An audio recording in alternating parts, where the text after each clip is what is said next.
Welcome to Living Chassidus. Together, let's live the Chassidus we learn.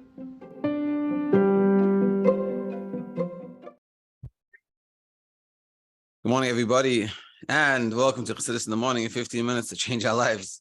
This Shiur and this whole week's Shiur is sponsored by Yosef and Yoman Eisenberg, Gul Nishmas, for Yosef's uncle, Craig Chaim Al Shalom ben Shimon Yisrael Halevi Sheyichya.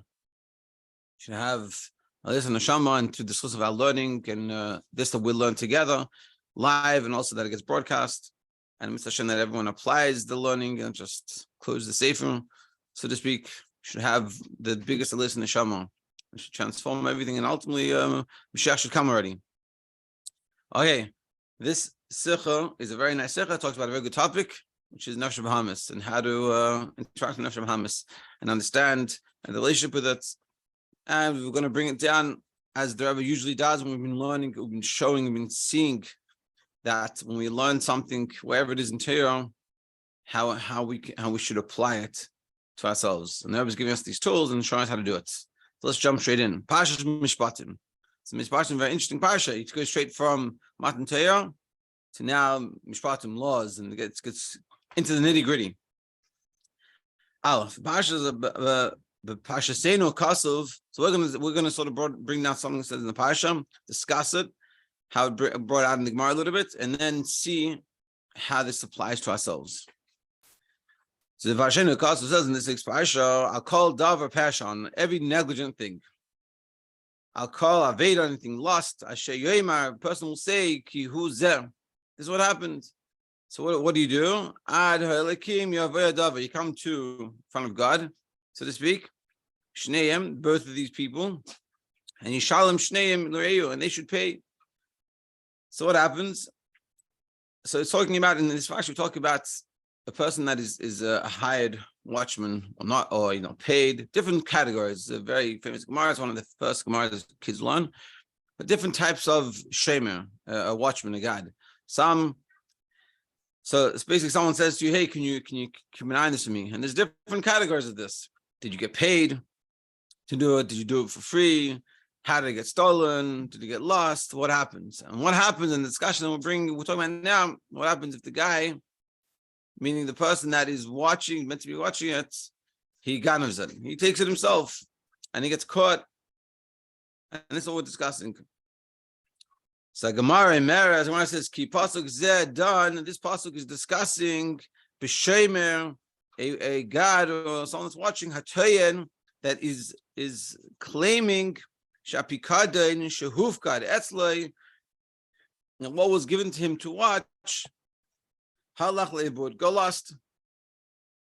Now, if you didn't get paid, that's like the lowest level. You don't get paid to do the watching. So if you don't get paid, you have not much achrayus. You can't force you in anything. If you're getting paid, so like the only way you can get out of it is technically if you get robbed, like gunpoint, someone said, so you don't have to die for the object. You just take it, it's yours. And then if you do that, so afterwards you're free. You're not obligated to pay anything back because it was out of your control. But here in the case that you're free, you're not obligated to pay. So then there's no obligation to you to pay back. Basically, if anything happens, see if it gets lost, go lost. Sorry, go lost, and that's it, and I'm free to go. What happens if the person says that, but really they didn't get lost, they stole it.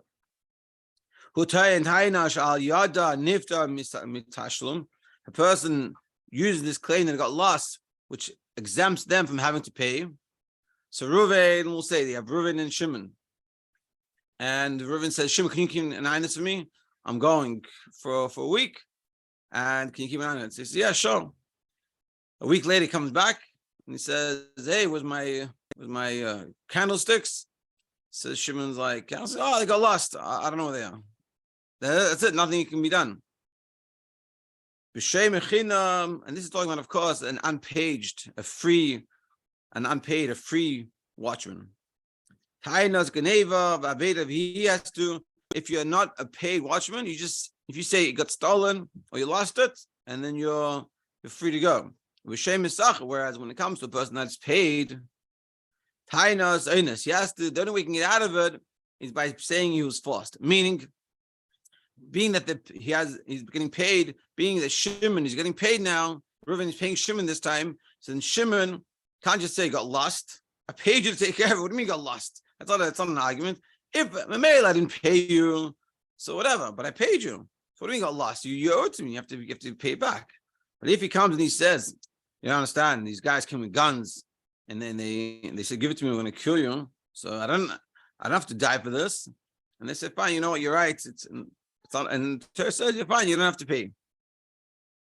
But Nishba Aleh needs to swear on this. What happened in the end? His barer, Shepasha, Bepikadain, Umal, B'Shavua. In the end, he was negligent. He did the wrong thing. It wasn't the way he said it. And he swore falsely. Halacha here, what's the halacha? It says in the pasuk, you go to Hashem, Shneim, Yishalim Shnayim, they have to pay double. So basically, if you're a watchman and you were negligent, you did the wrong thing, you were in the wrong, and you get caught, you have to pay, not just pay back what got taken. Let's say it was $100. Not just you have to pay back $100, you have to pay back a double for being negligent and doing the wrong thing. So $200. And this is what it says, and bring it up in this pasuk in this expression. This idea, and this idea is at length in the Gemara. That's the pasuk. That's what it means. So rabbis already said many times, they call in Yanam. Everything that's in Nigla or everything that's in the halach and the revealed parts of Torah, also has a spirituality to it. But I'm really on the contrary.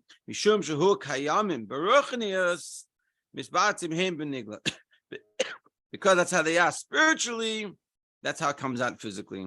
Meaning spiritually, it's this way, and therefore in the Gemara it comes out this way. That when a person is a watchman, different scenarios, but was negligent and did the wrong thing, they have to pay not just the principal, what was lost or taken, but they have to add to it. Now, so we have to understand this what it means spiritually. So, also these type of halachas are being negligent, shlichus, yad, begotten, or someone taking it themselves, me'ila b'shavua, psak hadin, and it helps with a swearing. Meaning, if you go and you say to the court, say, "Listen, I swear I didn't do anything. I swear," that would let you free. But what happens if you did it wrong? If you come to Hashem, and they will come, and like we said in Pasuk, they'll caught out to being false. They have to pay not just the principal, but double. This also exists spiritually. So now we're going to start today, and throughout the week, we're going to learn what does this whole idea mean spiritually. What does it mean that I'm a pikadim, I'm a borrower, I'm a lender? What is being borrowed? What is being lent spiritually? And what does it mean I do good, don't do a good job? How does it all work? Let's see. So Kvod Kedushas Admar Baal Tzemach Tzedek, Yishvas Eidim Farsh. The Tzemach Tzedek explains like this. A mimer, he has a mimer, and he talks about this pasuk. Yes, a pasuk. I'll call the Pesh of Gamer. This pasuk, V'chinas Aveda Ruch Nishal Nefesh Adam. Tzemach Tzedek explains this idea of this pasuk. What does it mean in terms of Avodas Hashem? So the Rebbe says, Nach Se Eifer Al Chelek Min HaMaimer. We're going to go over this mimer. Hakasher Lezeh is connected with this idea. But Kama Hisapis, and we're going to add a little bit. B'derech Efshar, in like a possible way, meaning it's not what the mimer says, but it's possible this is what the mimer is meaning. So the Rebbe says we're going to extrapolate, meaning it's the Rebbe's Chiddush. Let's see. B'chol Ish Yisrael. So what does it mean for us? Every Yid, all of us, Nimtza Pikadain Shel Kadosh Baruch Hu. We all have something that we are entrusted with. We are watchers. We are gods. We are people that are meant to be taking care of something. And what is that? It's obvious. It's the neshama. We have to guard the neshama. It should stay complete and whole. We shouldn't get damaged. And the neshama comes into us. And we have a job to do and take care of that neshama and be nice to it and treat it respectfully. It's like you have plants or something, and someone says, "Can you take care of my plant or my fish? I'm going away for vacation." You take care of it. And we have this, and what's our plan with our fish? It's our neshama. We have to make sure that the neshama takes, you can't come back, bring the fish back, and it's upside down, like what happened? You don't want to know. It doesn't work that way. We have to take care of it. Like more than this, and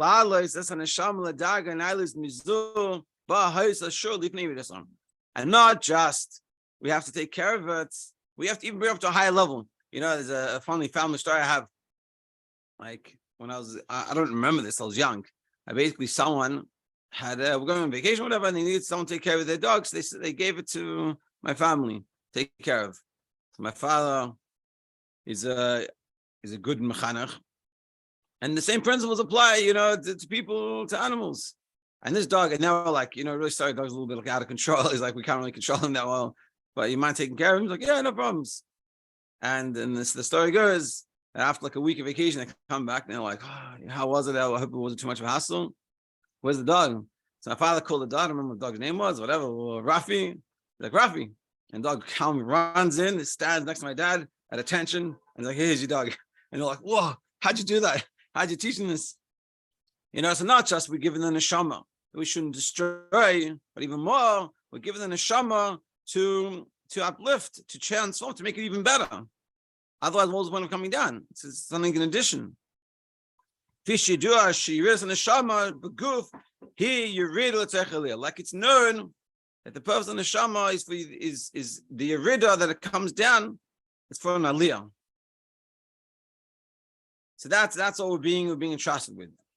Hashmira sheyehudi tzarich lahanik the neshama. This God, and you need to bestow on the neshama kashura gam b'shavua kamayim razal. It's also connected with the famous oath that we take upon ourselves. The God neshama hayimedas v'yidas lamata. In regards to the neshama, as before it comes down. What happens when the neshama comes down? Like you say in Tanya, Ashvina you say tia tzaddik.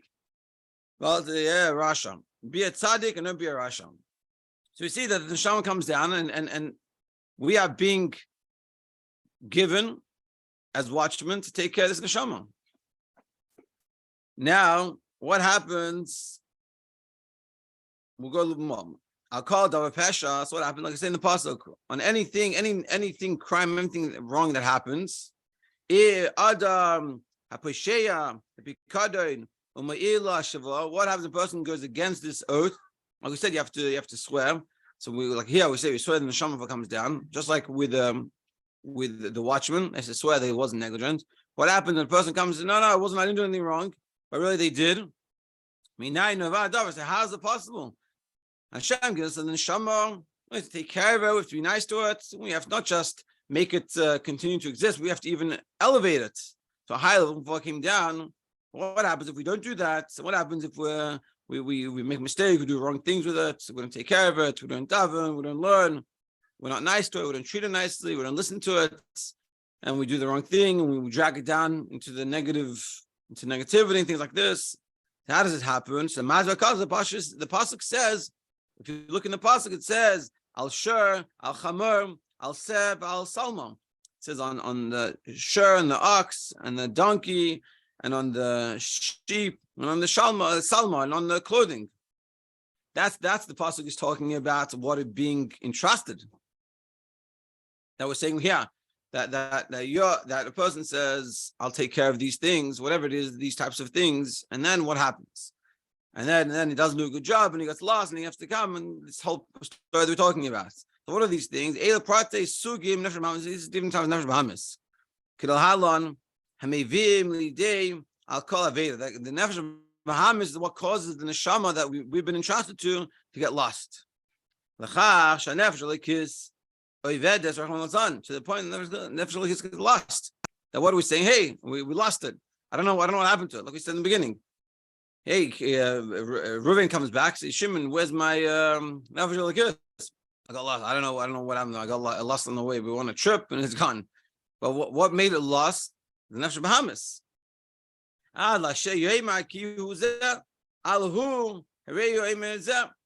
the extent that he says on who al ki hu zeh, literally means that it is this. This is what happened. But on a deeper level, the who is zeh.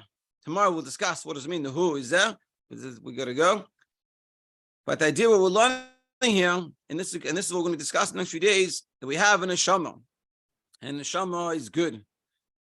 But even more, not just the neshama is good, that we have a mission to do with that neshama and to work with it and take care of it and to elevate it and to help it infuse the nefesh Bahamis and work together.